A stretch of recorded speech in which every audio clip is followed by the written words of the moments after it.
Two bankers at NatWest had in 1990 come up with the idea of a stored value card, the idea being that card transactions could be speeded up by moving cash from your account onto the card where it would be stored until use.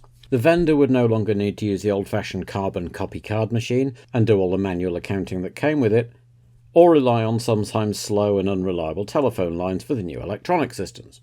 This new card, branded Mondex, was now rolled out for a trial in Swindon, Wiltshire, followed in the coming years by trials on many British university campuses, Edinburgh, Exeter, Aston, York, Nottingham and Sheffield, as well as overseas in Guelph, Ontario and the Upper West Side in New York. Several European countries also launched their own versions, including Geldkarte in Germany, Quick in Austria, Moneo in France, ChipKnip in the Netherlands and Proton in Belgium. In the end, improvements in telecommunications made the use of debit cards more common, but the stored value card is still used in some places, particularly as a public transport fare card, such as Japan's Suico and Hong Kong's Octopus card, while the US government found a use for them for their armed forces, stationed in places like Bosnia and Saudi Arabia, to allow transactions on bases, where they were branded Eagle Card or Navy Card. Bosnia was back in the news this week, as stories emerged of a new massacre, this time a particularly bad one, in the city of Srebrenica, declared a UN safe haven after the siege of 1992-93. The city had been held by the Army of Bosnia and Herzegovina under attack from the Bosnian Serb army, and while the UN had stepped in to try and pause the siege to allow humanitarian aid through, neither side had really held to the disarmament and ceasefire agreement. Nevertheless, only a small Dutch battalion, numbering some 400 by the time of the attack, was left to police the area, and it was obvious that the Bosnian Serb General Ratko Mladic saw the UN as more a minor complication, as the surrounding forces blocked the UN aid convoys as well as any reinforcements or replacements for the Dutch. When the Bosnian Serbs launched their attack on the 11th of July, they took 14 Dutch soldiers who'd been manning the observation posts prisoner, and used threats of their execution to force the Dutch commander to call off airstrikes and generally not resist the attack. Once the city had fallen, in a planned and premeditated act of ethnic cleansing, the Bosnian Serbs massacred over 8,000 of the men and teenage boys in the city, while the women and younger children suffered rape, abuse and forcible deportation. It took many years for all the mass graves to be discovered, and for DNA analysis to identify victims for proper burial, and the senior figures responsible, Bosnian Serb President Radovan Karadzic and his generals Ratko Mladic and Radislav Krstić, were among the 12 convicted by the International Criminal Tribunal for the former Yugoslavia between 2005 and 2015, with the massacre recognised as the first European genocide since World War II. Nonetheless, while not exonerating the perpetrators of the massacre, there was a wide feeling that the UN itself had a lot of questions to answer about how badly it had failed. The Dutch peacekeeping troops took a lot of the blame, with many feeling they should have put up a fight even if it meant being massacred, rather than passively stand by and watch, but most felt that the Dutch had been in an impossible position, and that the real blame lay further up the food chain with those who put them in that position in the first place, and all in all, the UN as an organisation lost a huge amount of credibility as an international broker of peace. Those seeking distraction, or a refuge from the heatwave sweeping both the UK and the Midwestern US, could head to the cinema, where Ron Howard's Apollo 13 was the current box office smash, alongside the latest Disney epic Pocahontas, with Braveheart and Die Hard with a Vengeance having already been huge hits. The latter would top the global box office for the year, grossing $366 million. Perhaps the most talked about film, which would release later in July though, was Kevin Costner's latest epic Waterworld, which had been beset by every production problem in the book and was already massively over budget when it released at the end of July. Other releases of the summer included Babe, Clueless, The Usual Suspects, Seven, The Net and Hackers.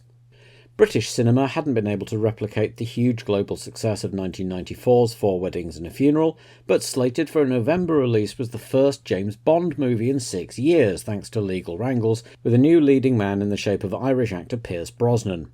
The new film promised to address the fact that quite a lot had changed in the world since 1989's Licence to Kill, and deliver a new version of the franchise updated for the 90s.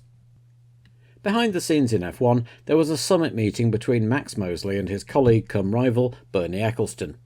The Concorde Agreement, signed in 1991, ran for 5 years, meaning it would expire at the end of 1996, and thoughts were starting to turn to what would happen after that.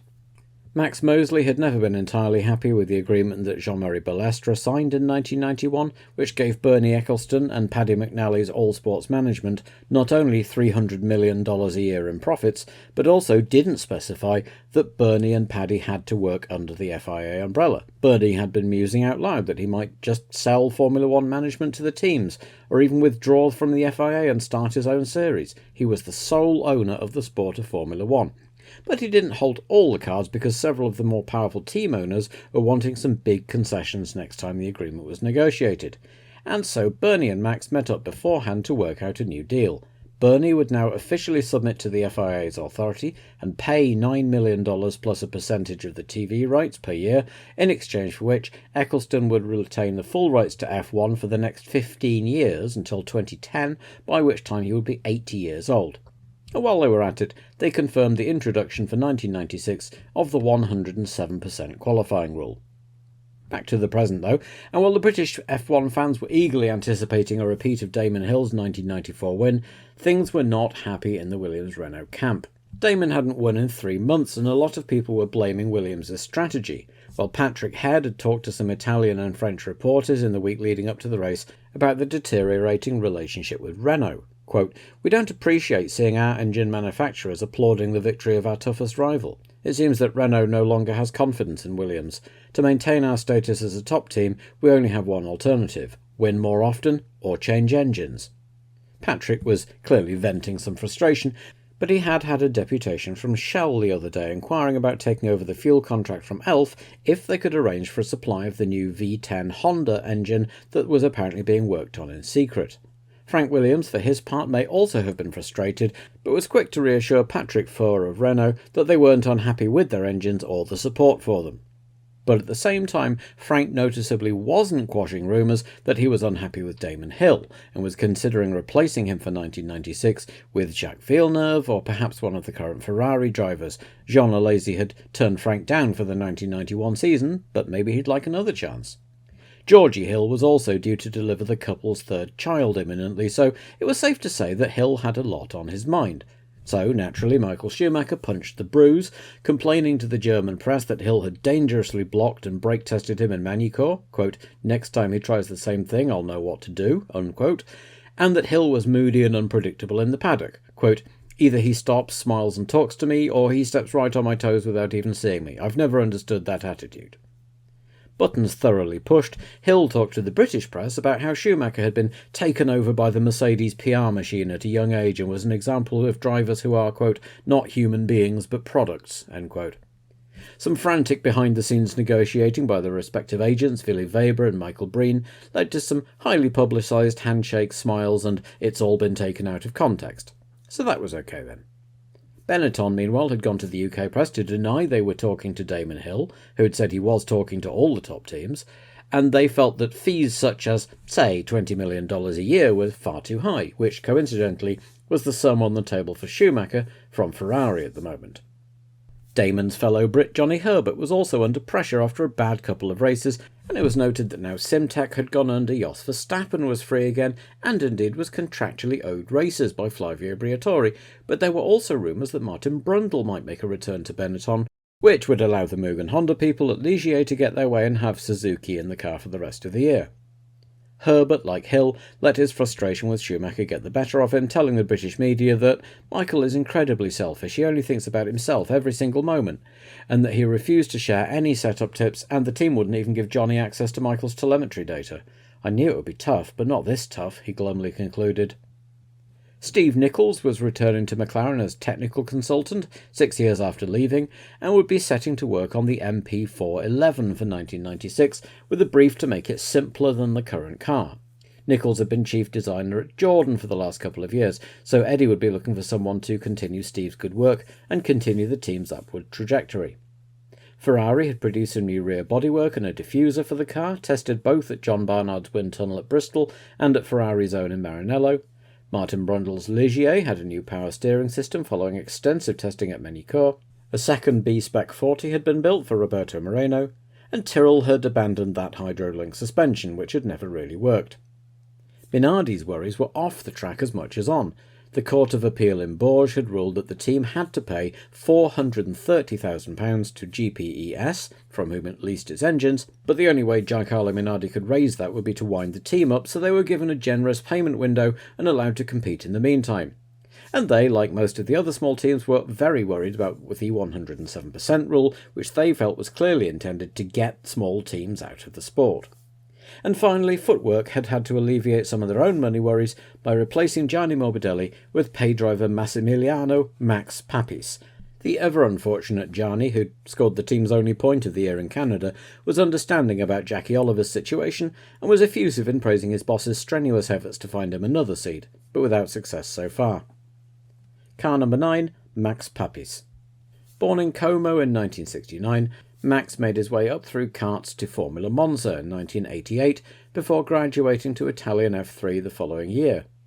He would remain in F3 for 3 years, each with a different team, slowly working his way up the field until in 1992 he finished 5th overall for the Volkswagen Works team.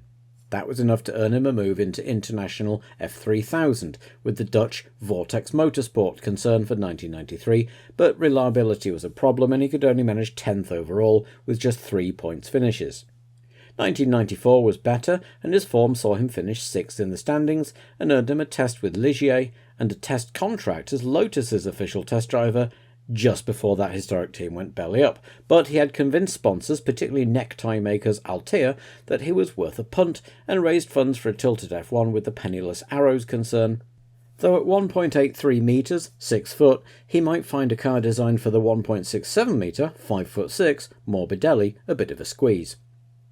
So, off they went to qualify on Friday in front of some very full stands, an estimated 37,000 through the gates, with even more expected for Saturday's decisive session. Schumacher set out his stall early, then went faster again, and held provisional pole for most of the hour's session as Hill struggled to find the right suspension setup, but then went out late on and went 2/10 faster to go into the second session as the man to beat. But Saturday saw some classic British summer weather, a downpour just before the start of the session, and the bumper crowd packed into the stands ended up spending quite a lot of time looking at an empty track, while men in headphones and race suits sucked their teeth, looked at the sky and waited to see if it would dry out. At least the TV viewers could be entertained by replays of yesterday. This was the only race of the year for which the BBC showed qualifying live, but the rain came back, so Friday's session in the end decided the grid, particularly rough on Mika Salo, whose Friday time had been scrubbed after he missed a weight check, and Andrea Montemini, who'd sat out Friday because his car's master brake cylinder was clogged up with Swarfiga and the team didn't have a spare. The Italian actually had a camera mounted in his footwell and had responded by scribbling "Ciao Mama" and a heart on his right shoe with a marker pen. Bless. So, Hill had pole with Schumacher alongside, and Coulthard third, having finally recovered from the bout of tonsillitis that had been affecting him for most of the year. Berger was fourth, a second and a half off the pace after the updated Ferrari proved difficult to set up right. Herbert and Alesi shared row 3 after their coming together in France. Johnny also had a lively off on Saturday but seemed none the worse for wear. And then on row 4 was another pair who had previous, Irvine and Hakkinen, followed by their respective teammates Barrichello and Blundell, which made 5 local drivers in the top 10 qualifiers. The 6th was in 11th place, Martin Brundle back to out-qualifying Panis again, with Frentzen in 12th between the 2 French cars. Dropping the Hydrolink suspension system hadn't helped the Tyrrells go any quicker, and Katayama lined up 14th, with Salo's time putting in 15th before it was disallowed. Instead, it was Martini who took 15th, with the disappointed Bouillon 16th still struggling to get the hang of the Sauber and over a second and a half off his teammate. Max Papis was a very creditable 17th, over a second ahead of his teammate who was 19th, the pair of them bracketing Luca Badoa. He, and everyone behind him, would have failed to qualify if the 107% rule was in force here. With Salo and Montemini forced to qualify on their Saturday times and therefore at the back over 20 seconds off pole, that bumped the 40s and the other Pacific up a bit. And Pedro Diniz did well not only to out-qualify Moreno for the second time all year, but Bertrand Gachot as well. Mika Salo could take some solace from being 4th quickest in the wet on Saturday, and his countryman Hakkinen likewise gave himself an ego boost by being fastest in the warm-up, albeit on practically empty tanks. The morning was dry but cloudy, and then there was a shower around midday which made life a bit interesting for the strategists. But by the time the pit lane opened, a stiff breeze had helped dry the track, and everyone could go on slicks with a dry setup and cross their fingers it didn't rain again. There had been a restriction in numbers of spectators at the Grand Prix, with tickets capped at 90,000 and stricter control of access in an attempt to combat the overcrowding and track invasions of previous years, but there was still a large and enthusiastic crowd in the stands as they lined up for the start, and they cheered as Hill got a great start, while Schumacher was a little tardy away, and Berger spun his wheels in a cloud of tyre smoke which allowed a lazy to dive past him, Coulthard and Schumacher to leap up to second place as they went through copse. Schumacher seemed to be in trouble, in fact, as Coulthard was now looking for a way past down Hanger Straight, but without success. As they came round to complete lap 1, Hill led a lazy Schumacher, Coulthard, Herbert and Hakkinen in the top 6, with Barrichello, Brundle, Berger and Frentzen making up the top 10.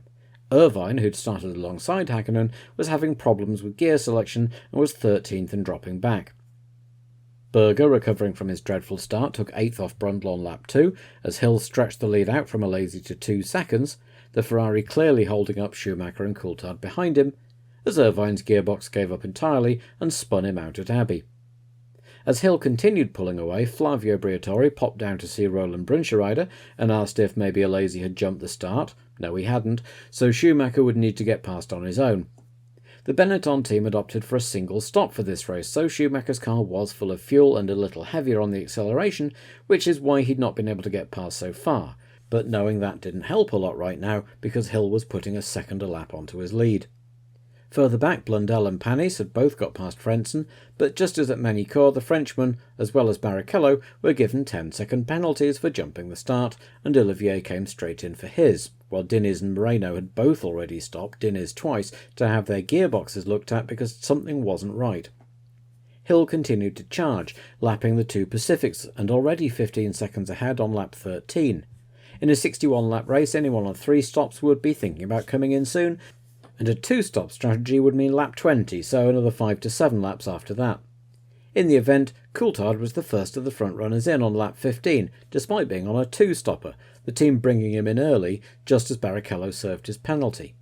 Coulthard exited the pits in 9th between Blundell and Frentzen, with Rubens rejoining behind the Sauber in 11th. A couple of laps later, Alesi and Schumacher came upon the 2 Pacifics, now running close together and scrapping over 20th, just behind Moreno, and when Montemini blocked the Ferrari at Ferrari, Schumacher pounced, but still couldn't quite make it stick, as the cameras cut to Taki Inoue, who'd spun and stalled at Copse just in time to see Alesi, Schumacher and co go past him. Brundle soon joined him in retirement, losing the back end on the way into Woodcut and ending up in the gravel. And just then Alesi pitted lap 18, and Schumacher gratefully got his foot down, while the Ferrari crew turned Alesi around a second quicker than Coulthard's stop, and he got out 7th just ahead of the Scot. Schumacher had now started lapping about 0.3 seconds faster than Hill, so the question was when Damon would make his own stop. Berger was in from 3rd, but no sooner had he gone back out on the track than he was pulling off, his front left wheel nut not having been tightened properly, just as Hakkinen also pulled off, in his case an electronic gremlin making his gearbox stop working. Hill had responded to Schumacher, setting a new fastest lap on lap 21, just as Herbert came in for a stop, a quick 10 seconds, getting him back out ahead of both Alesi and Coulthard. And next time in, it was Hill, 11 seconds dead and out behind Schumacher, while Blundell was briefly up to 3rd before he too made his stop, putting Herbert up to 3rd ahead of the battling Alesi and Coulthard. So, Schumacher now led Hill by 9 seconds, but Hill was charging, getting that down to 7.6 in 2 laps, as Katayama rolled to a halt after someone at Tyrrell got their sums wrong and he ran out of fuel. Schumacher responded to Hill, pulling back out again as Coulthard continued clambering all over the back of Alesi's Ferrari. Max Papis's debut ended in spectacular fashion after 27 laps. Shortly after stopping for fuel, his left rear suffered a puncture, then his left front suspension simply collapsed as he tried to nurse it round to the pits. And then it was Schumacher's turn to come in for his stop, at 13.4 seconds, a little longer than the 2 stoppers, but still pretty good. Hill now took the lead with a gap of just over 20 seconds, but he would have to make one more stop. He was going to have to get his foot down and make that bigger if he was going to come back out in the lead after his second stop. He was certainly giving it the good college try, setting a series of fastest laps, making it 25 seconds and change on lap 37 as his pit crew got ready, That was marginal, but Hill decided to stay out a little longer and try and eke it out a little further. 25 seconds for a stop was just about doable, but there would be no margin for error. Alesi came in on lap 39, releasing Coulthard to charge and see if he could gain the advantage for when he pitted. Then it was Herbert for another quick stop, back out still ahead of the Ferrari, and then the leader came in. A trouble-free 11.5 seconds, but as he made his way down the pit lane, Schumacher was on the start-finish straight and swept around to take the lead. So with 20 laps to go, Hill had fresh tyres and Schumacher right in front of him, the lead just 2 seconds. Schumacher seemed to be either feeling the pressure or having some sort of tyre and brake problem. He locked up at Club, then again at Abbey. Hill could see the prize in front of him closing in as the leader approached Panis, who got out of the way by pitting. Coulthard followed him in and managed to get out ahead of Alesi, having spent the time since the Ferrari's stop in an off-screen charge of his own. So it was Schumacher, Hill, Herbert, Coulthard, Alesi and Blundell in the top 6 with Barrichello 7th. Spots of rain were starting to appear on camera lenses, but probably not enough to affect anything unless they presaged an imminent downpour. On lap 46, Hill caught Schumacher exiting bridge and made a very optimistic lunge into Priory, realised his mistake and hit the brakes, but far too late, and he simply torpedoed the Benetton, sending both cars into the gravel and out of the race. A disgusted Schumacher walked away, perhaps mollified slightly by the knowledge that Hill had thereby dented his own championship hopes. And so Johnny Herbert took the lead, with David Coulthard a second and a half behind and charging. 2 Britons racing for their maiden victories at their home Grand Prix, with Jean Alesi third and hoping they'd repeat the example of their team leaders.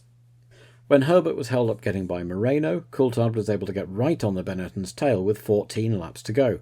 And 2 laps later, Coulthard took advantage of Herbert being very slightly held up by 7th place Frentzen to squeeze by into the lead, now with Herbert right on his tail and pressuring him.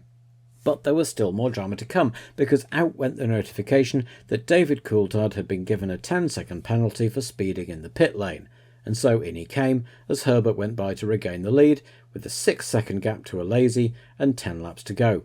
It wasn't over yet, though it probably was for David Coulthard, now 27 seconds behind Herbert. Mark Blundell was 4th, but Rubens Barrichello was only 1.4 seconds behind and gunning for that extra point. For all of Alesi's heroics, the Benetton was just a quicker car, and Herbert was able to stabilise the gap, while Mark Blundell now had Barrichello right on his rear wing, and the Brazilian was throwing everything but the kitchen sink at the McLaren as he tried to get by. Mark had been told that after the German Grand Prix the team would make a decision about his seat for the rest of the season, so he would have been just as eager to hold that place as Rubens was to get by.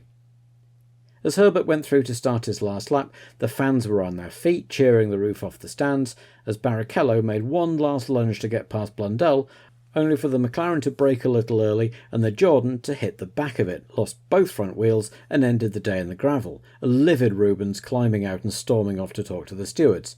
The number 7 McLaren could continue but had a flat left rear and lost 4th to Panis. Herbert came round Woodcut, fist in the air, to take the checkered flag, with Alesi coming home 2nd and Coulthard 3rd. For the 2nd time in 3 races, unexpected misfortune for the leaders had seen an immensely popular driver benefit to take his maiden win. Mark Blundell made it to the line in 5th, making it 3 British drivers in the top 6, his left rear tyre lasting just long enough before blowing out metres from the line, with Frentzen the beneficiary of Barrichello's misfortune to take the last point, and Martini 7th. Michael Schumacher and Flavio Briatore were there in the Parc Fermé to be the first to congratulate Herbert, who became the first man in Formula One history to win a race as Michael Schumacher's teammate, and probably put to bed rumours of him being replaced by Verstappen. Herbert still didn't seem to quite believe it as he took to the podium, flanked by Coulthard and Alesi, with Chancellor of the Exchequer Ken Clarke and Prince Michael of Kent on hand to do the ceremonial honours. It had been just short of 7 years since Herbert nearly lost both legs in a Formula 3000 accident, and just like Alesi standing next to him, he'd been unlucky so many times in F1, though he'd never had the equipment under him to get as tantalisingly close to winning as Jean had. David Coulthard must have been smarting at his penalty, but it didn't show as he was positively beaming at Herbert's joy, and he and Alesi lifted Johnny onto their shoulders on the podium. Last year, Eddie Jordan had organised an ad hoc concert in the paddock, with himself and Roger Waters of Pink Floyd on drums, Damon Hill on guitar, and of course the star of the show, Johnny Herbert, among the F1 drivers shaking maracas or banging tambourines on stage. Needless to say, a rousing rendition of Johnny Be Good was the highlight of proceedings. The parties would go on long into the night though, possibly not at the Williams garage, where the already fractious atmosphere wouldn't be helped by Hill's indiscretion. And it turned out that Coulthard had lost a lot of his in-cockpit electronic systems early on, among which was his pit lane speed limiter, so it had been effectively another technical failure that had robbed him and the team of a win. Frank Williams publicly supported Hill, but his private opinion that he had driven, quote, like an idiot, somehow made the front pages the next day. Schumacher was much less diplomatic, saying Damon's line was so bad he'd have gone off anyway, even if he hadn't had the Benetton there to crash into, while Hill's supporters scrutinised the footage and concluded that the German had seemingly hesitated for a second as to what line to take, and therefore that he'd deliberately turned in on Hill just like in Adelaide. So at the halfway point, more or less, of the season, nothing had changed at the top, but Jean Alesi was now up to within 3 points of Hill, with Herbert up to 4th, while Ferrari had eked out another 2 points over Williams as they held second place. Next week will be the traditional half-time roundup of all the teams, and then it'll be Christmas, so I'll be taking a week off before returning in 2026 with the German Grand Prix from Hockenheim.